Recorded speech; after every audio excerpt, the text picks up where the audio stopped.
Hey, what's up everybody? This is Bryce VanHoosen. On today's episode of My Guitar Mods, we are going to look at this Charvel Jackson Dinky Mutt.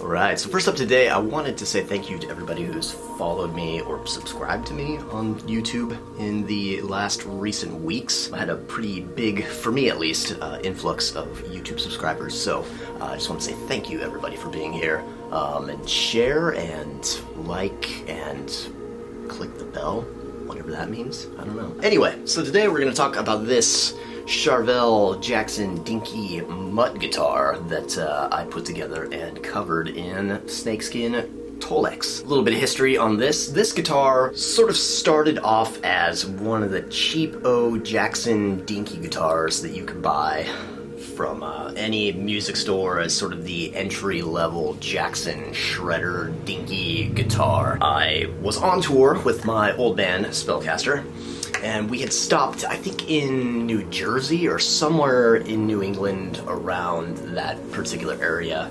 I went into a Guitar Center and I saw this white JS Jackson Dinky guitar, and it was in pretty bad shape. It had a massive ding somewhere around this area that was all the way into the wood with just chunks taken out. The tremolo was sitting halfway off the body. The fret ends were just sharp and would probably cut your fingers and draw blood.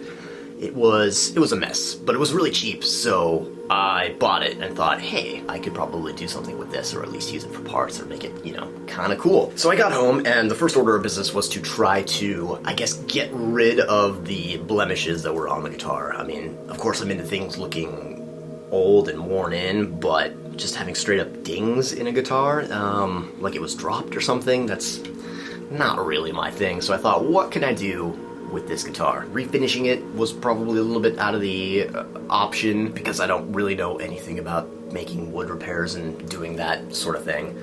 So I was inspired by Warren DeMartini's old school Charvel that he has, where he actually covered it in snakeskin.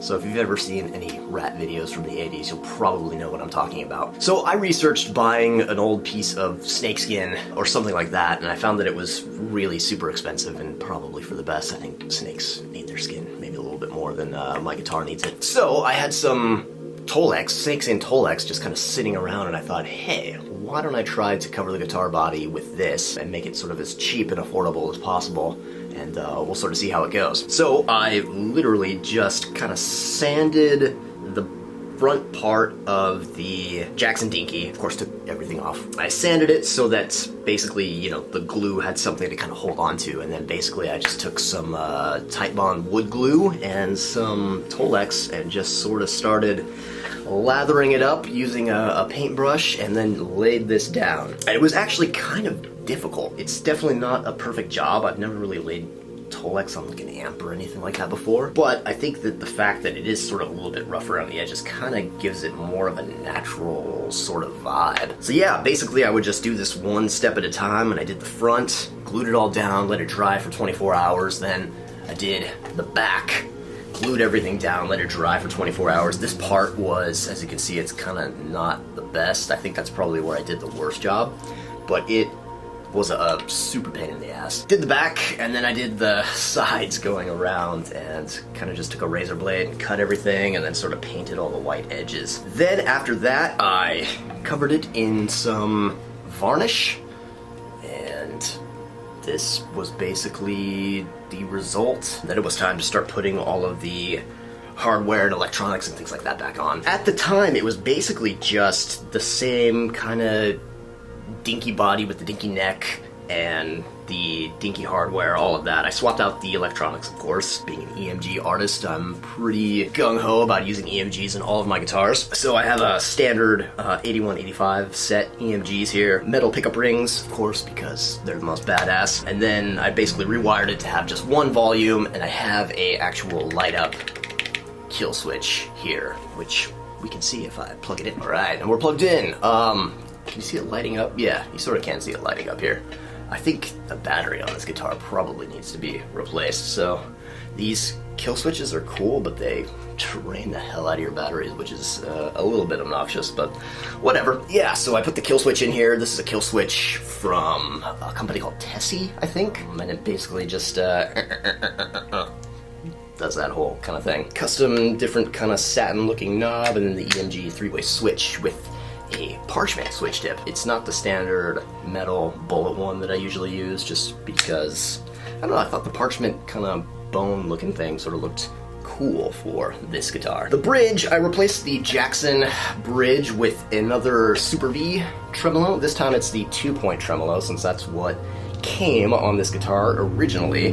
I had to do some additional work to kind of drill and route out holes that would fit basically a Fender USA style bushings and that sort of thing, because the Super V is meant to sit in that. So if you're trying to swap out the 2.1, it's maybe a little bit more involved than the actual 6-point bolt pattern is. That'll pretty much fit on anything. This one kind of, it's real sort of specific insofar as what you need to bolt it into. But yeah, it's a great tremolos. I really like them. Kind of my go-to if you're doing a non-locking tremolo, like I said in my video on the Witch. Alright, so coming to the neck is probably the coolest part of this guitar, but this is yet another thing that my wife bought for me. I love you, honey. She got me this for my birthday a few years ago, and this is a 1986 Charvel Model 3 neck with a painted back, which makes it kind of rarer, and it also has the TM logo instead of the R, which is something slightly more special than the R. Dates it back to 1986, and it's a little bit beat up. I like, honestly, the way that it looks. As you can see here, there's kind of some some dings. It's all cracked on the back. There's that little spot there. I think it's incredibly awesome, and definitely the oldest piece of guitar gear that I have. The tuners are, again, standard Godo locking tuners, 3 in line. Love those. So the neck, getting this neck to sort of fit on the body was a bit of a task, and I took it to, again, my good buddy Mike Siemens over at Old Town Music in Portland to do the work. And so he basically leveled the frets and recrowned those, and he carved this nut out of bone for me, and basically just did everything to kind of make this thing fit on the body. But it's a real just nice.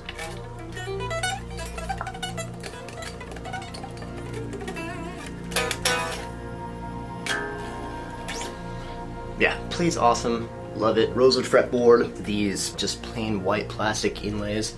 Really cool. Another thing that I kind of wanted to point out on this is the actual neck plate that I got. The Made in Japan sticker. That's a nice little touch there, right? But this is also a TM trademark neck plate. So it's historically accurate with the neck itself, which is a nice touch. So essentially what started out as a JS Dinky pretty much got everything swapped out on it, and essentially all we are left with is just the body from the JS Dinky.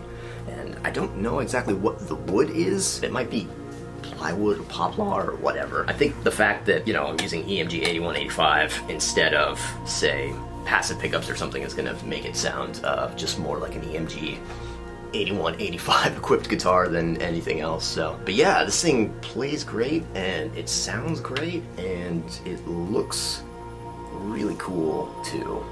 It's definitely one that will get people's attention when it's when I bust it out. This is usually my standard tuned guitar, so we're just E standard here. Yeah, I use this for sort of practicing things that's, you know, once in a while you need a guitar in standard tuning, so why not? That's the story behind this guitar and everything that was modded on it. Good old Charvel, Jackson, Dinky, Hybrid, Mutt. All right. Thanks for watching. Next week, we're going to talk about probably the weirdest guitar in my collection, in my Jackson reverse headstock Dinky from, I think, like 1992-93. It's weird because I can't find really any information about it online, but we'll talk about that next week. All right, thanks everybody. I'm Bryce VanHoosen. I'll see you next week.